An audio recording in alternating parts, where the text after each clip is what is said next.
बिस्मिल्लाहिर्रहमानिर्रहीम।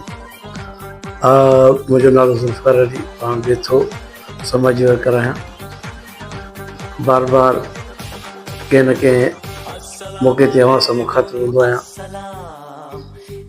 हीउ मौक़ो आहे ईद उल अज़हा जो।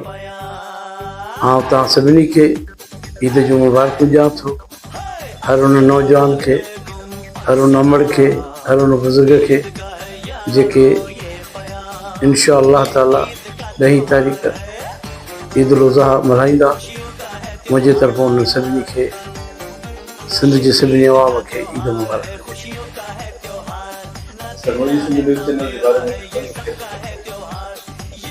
मुंहिंजी सिंध चैनल मुंहिंजे ख़्याल में समाजी वर्क में जॾहिं खां बि आउं शुरू थियो आहियां, साल थिया आहिनि।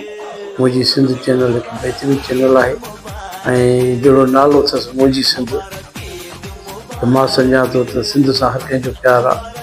ऐं नौजवान शायद जेको आहे उहो महिनत करे रहियो आहे ऐं हू हमेशह सच लिखियो आहे, बग़ैर कंहिं परवाह जे पंहिंजी महिनत करे रहियो आहे।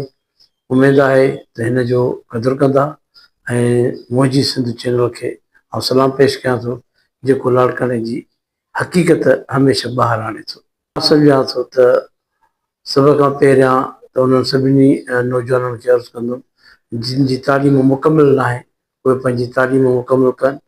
उहे नौजवान, उहे नियाणियूं जिन जी तालीम मुकमिल न आहे, उहो कंप्लीट करे हिन मुल्क लाइ, हिन सिंध लाइ, हिन धरतीअ लाइ, हिननि पंहिंजनि माण्हुनि लाइ जेको आहे सो को बहितरीनु कमु करे सघनि।